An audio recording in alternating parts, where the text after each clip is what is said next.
عزیز دوستو، ہماری تاریخ بڑے بڑے بہادروں اور شہنشاہوں سے بھری پڑی ہے، لیکن ہماری تاریخ میں ایک ایسا صلیبی بادشاہ بھی گزرا ہے جس نے ہمیشہ اپنے چہرے پر چاندی کا ماسک چڑھائے رکھا۔ یہ بادشاہ کون تھا؟ اس نے اپنی پوری زندگی میں اپنے چہرے سے ماسک کیوں نہیں اتارا؟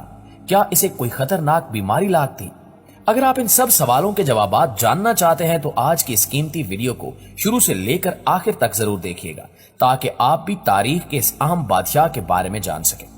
ناظرین گرامی، قرون وسطی 11ویں اور 12ویں صدی عیسوی کا دور صلیبی جنگوں کا دور کہلاتا ہے۔ اس دور میں یورپ میں مسلمانوں اور عیسائیوں کے درمیان کئی عظیم مارکے ہوئے اور مختلف عام شخصیات کے نام تاریخ میں رقم ہوئے، اور ان ناموں میں ایک نام بالڈون چہارم بھی ہے۔ پہلی صلیبی جنگ کے بعد 1199 میں یروشلم پر ایک صلیبی سلطنت قائم ہوئی جسے لیٹن کنگڈم آف یروشلم کہا جاتا تھا۔ بالڈون اسی سلطنت کا چوتھا بادشاہ تھا جس نے 1174 سے 1185 تک حکومت کی تھی۔ تاریخ میں ملتا ہے کہ بالڈون بچپن میں بہت شرارتی اور لڑاکا تھا، اور ایک دن جب یہ 9 سال کا تھا تو ایک لڑائی کے دوران اس کے دائیں بازو پر چوٹ لگ گئی جس سے خون بہنے لگا۔ وہاں موجود اس کا چچا ولیم یہ سارا منظر دیکھ رہا تھا، اور اسی دوران اس نے نوٹ کیا کہ بالڈون کو اس چوٹ کی بالکل بھی پرواہ نہیں ہوئی۔ اس صورتحال کو دیکھتے ہوئے اس کے چچا کو شک ہوا کہ شہزادہ کوڑ کے مرض میں مبتلا ہے، لہٰذا اس شک کو مد نظر رکھتے ہوئے شاہی طبیبوں سے شہزادے کا علاج کروایا گیا، لیکن کوئی خاطر خواہ افاقہ نہ ہوا اور شہزادے کی حالت دن بدن بگڑنے لگی۔ چونکہ شہزادہ تخت کا اکیلا وارث تھا، اس لیے اس کی بیماری کو خفیہ رکھا گیا تاکہ لوگ اس سے خوف نہ کھائیں۔ تاریخ بتاتی ہے کہ 1174 میں شہزادے کا باپ اچانک موت کے منہ میں چلا گیا، اور اس طرح شہزادہ بالڈون 13 سال کی عمر میں ہی مسیحی سلطنت کا بادشاہ بن گیا۔ اس کے 2 سال بعد شہنشاہ نے سلطان صلاح الدین ایوبی پر حملہ کرنے کی تیاری کر لی، اور دوسری جانب سلطان صلاح الدین ایوبی حلب اور دمشق کے کچھ علاقے فتح کر چکے تھے۔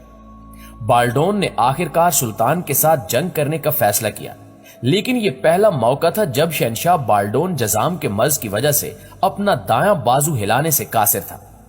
اس نے اپنی ساری جنگ ایک بازو سے لڑی۔ ان دونوں افواج کے درمیان خون ریز جنگ کئی دنوں تک جاری رہی، لیکن افسوسناک طور پر اس جنگ میں مسلمانوں کو شدید نقصان اٹھانا پڑا، اس لیے سلطان صلاح الدین ایوبی اپنی فوج لے کر واپس قاہرہ لوٹ آئے۔ شہنشاہ بالڈون کی یہ پہلی کامیابی تھی، لیکن یہ کامیابی زیادہ عرصے تک قائم نہ رہ سکی، اور سن 1119 سلطان صلاح الدین ایوبی نے بالڈون کی فوج پر حملہ کر دیا اور صرف چند ہی دنوں میں اسے عبرتناک شکست سے دچار کر دیا۔ یہ وہ وقت تھا جب شہنشاہ بالڈون جزام کے مرض کی وجہ سے بالکل لاغر ہو چکا تھا، یہاں تک کہ اس کی بینائی بھی بالکل نام کی تھی۔ اس کے علاوہ اس کے ہاتھ اور پیر بھی کام کرنا چھوڑ گئے تھے اور چہرہ بھی مسخ ہو چکا تھا، لہٰذا یہ بے بس ہو کر بستر مرگ پر لیٹ گیا، اور جزام کے مرض کی وجہ سے آج تک اسے کوڑی شہنشاہ کے نام سے یاد کیا جاتا ہے۔ واضح ہے کہ جزام، جس کو عام زبان میں کوڑ بھی کہا جاتا ہے، ایک متعدی یا چھوت یا ایک سے دوسرے کو لگنے والا مرض ہے جو ایک جراثیم جس کو مائکرو بیکٹیریم جزام کہتے ہیں کی وجہ سے پیدا ہوتا ہے۔ کوڑ کے مرض میں مریض کا جسم گلنا شروع ہو جاتا ہے، جسم میں پیپ پڑ جاتی ہے، اور اس کے ساتھ ہی انسان کا گوشت ٹوٹ ٹوٹ کر نیچے گرنے لگتا ہے۔ کوڑی کے جسم سے شدید بو بھی آتی ہے۔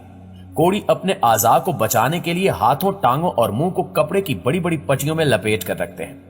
جزام کا جراثیم ادوی پیدا کر کے جاندار کے جسم کی جلد، چہرے اور دیگر حصوں پر بدنمائی اور خراب شکلی کا موجب بنتا ہے، جو جزام کا انسانی ذہن پر سب سے زیادہ خوف پیدا کرنے والا پہلو ہے۔ جزام کا موجب بننے والے جراثیم کا انکشاف سب سے پہلے گیرہارڈ آرمور ہنسین نے کیا، اور اسی کی مناسبت سے جزام کو ہنسین کی بیماری بھی کہا جاتا ہے۔ دوستو، اس کے جسم میں جزام کا مرض اتنا بڑھ چکا تھا کہ اس کے جسم سے ہمیشہ بدبو آتی رہتی، لہٰذا اس کو سہارا دینے والے لوگ بھی اس سے دور بھاگنے لگے۔ وقت گزرتا رہا اور پھر ایک دن ایسا آیا جب اس کے جسم سے گوشت گل سڑ کر نیچے گرنے لگا اور اس کے پورے جسم میں کیڑے پڑ گئے، لیکن یہ اس حالت میں بھی چاہتا تھا کہ لوگ مجھے نہ چھوڑیں، اس لیے اس نے اپنے پورے جسم پر پٹیاں چڑھا لی تاکہ لوگ اس کا جسم دیکھ نہ سکیں، اور یہی وجہ تھی کہ اس نے اپنے چہرے پر بھی ایک چاندی کا ماسک لگا رکھا تھا۔ تاریخ بتاتی ہے کہ اپنی زندگی کے آخری ایام میں اس کو ایک اور خطرناک بیماری نے گھیر لیا تھا جس نے اسے مزید کمزور کر دیا تھا، اور پھر آخرکار 24 سال کی عمر میں یہ مر گیا۔ یورپی مورخین اسے ایک بہادر اور اچھا حکمران تصور کرتے ہیں